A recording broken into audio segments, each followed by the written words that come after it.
Today our topic is refraction. As you know that there are two types of the clinical refraction.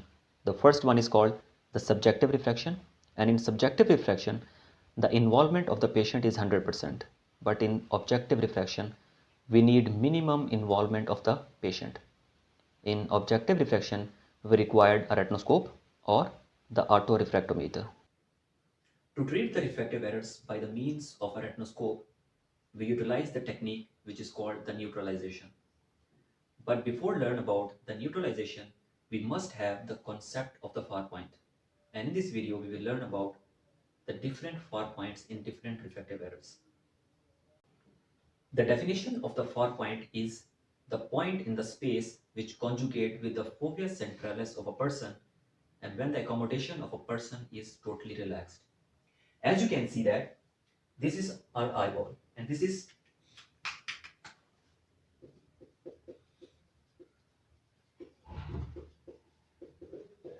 emmetropic eyeball, which is normal. And this eyeball has normal refractive power and normal Burgess power. And the normal power of the eye is 58.6 diopters. You know better. So we will learn about the far point in an emmetropic person.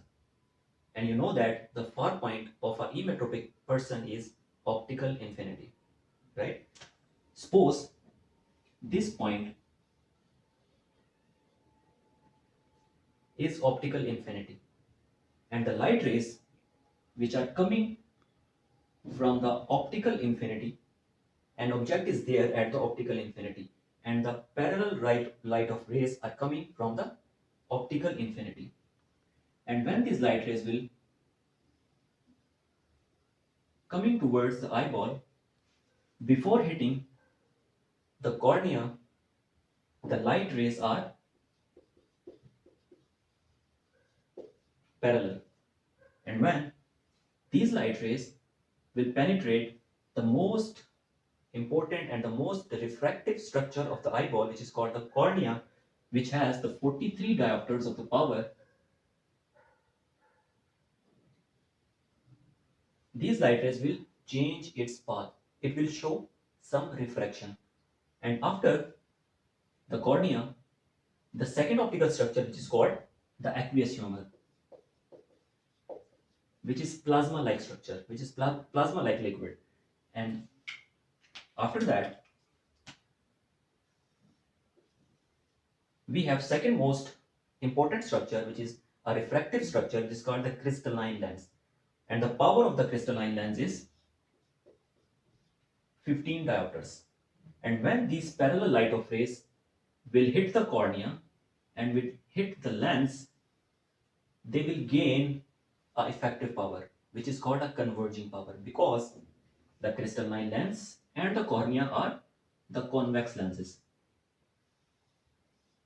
And the property of the convex lenses is they will converge the light rays. They are converging lenses. So when the light rays which are coming from the infinity will hit the cornea and the lens, they will gain an effective power, which is converging power. And that's why the light rays will hit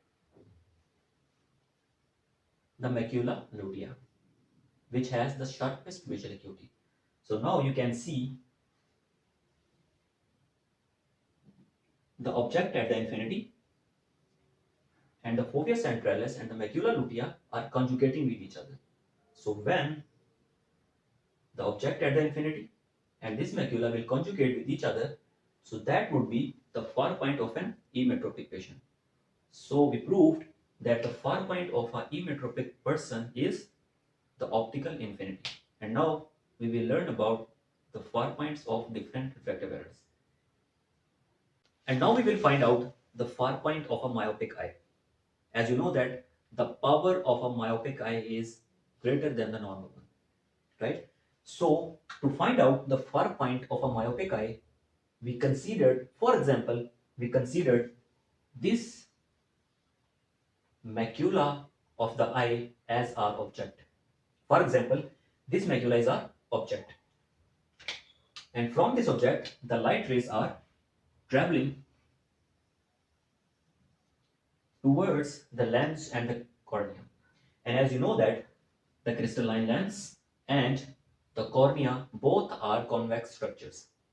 And the property of the convex structure is they will converge the light rays, right? So when they hit the crystalline lens and the cornea, they will gain a converging effective power, right? So these light rays which are coming from the object will hit the crystalline lens and will gain the effective power which is converging.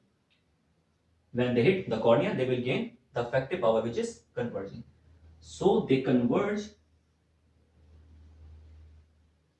nearest to the eye, right? So that's why the far point of a myopic eye is between the eye and the optical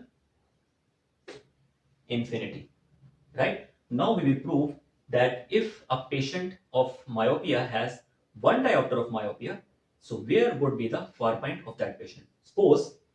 We have, suppose this eye has one diopter of myopia. So the formula is F is equal to 1 or D. So F is the focal length and D is the dioptric power, right? So we will put the values. Myopia is of 1 diopter. So if we take the reciprocal of this equation, the 1 would be 100, right? So the answer is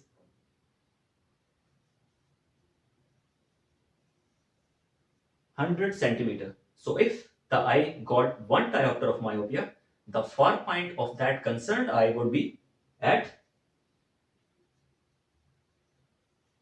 100 centimeter away from the eye, right? And suppose if we have 2 diopters of the myopia, so formula is F is equal to 1 or D. So power would be 2. After taking the reciprocal, the answer would be 50 centimeter. So the far point would be closer to the eye at 50 centimeter. So as we increase the power of myopia, the far point of that patient would be closest to the eye. Now we will learn about the far point of a hyperopic patient. We will find out the far point of a hyperopic eye. As you know that the hyperopic eye is lesser in size as compared to the myopic eye or the normal eye.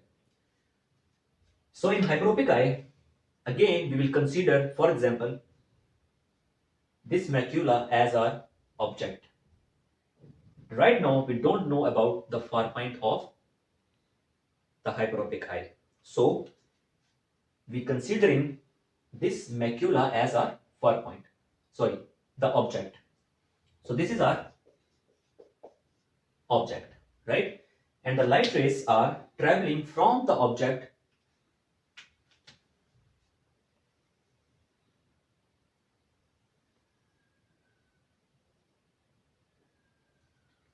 as you know that the size of the eyeball is lesser and the power of the hyperopic eye is less.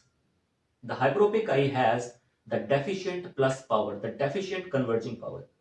So that's why the light rays will go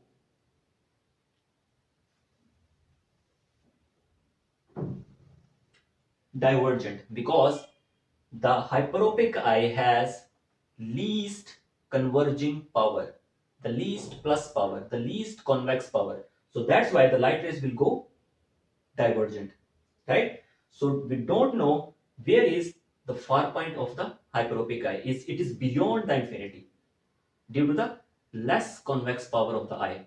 So we are unable to put the far point of a hyperopic patient on the screen.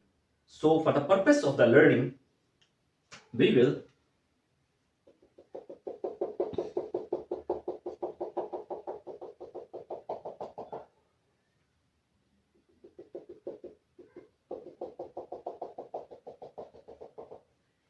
consider, as you can see, these dotted line. This is for the purpose of the learning. the far point of a hyperopic eye is beyond the infinity. We cannot put that far point on the screen. So that's why, for the learning purposes, we imagine that the far point of the hyperopic eye is behind the retina. So that is called the far point of the hyperopic eye. And in astigmatism, there are two different far points, because in astigmatism we have two different principal meridians.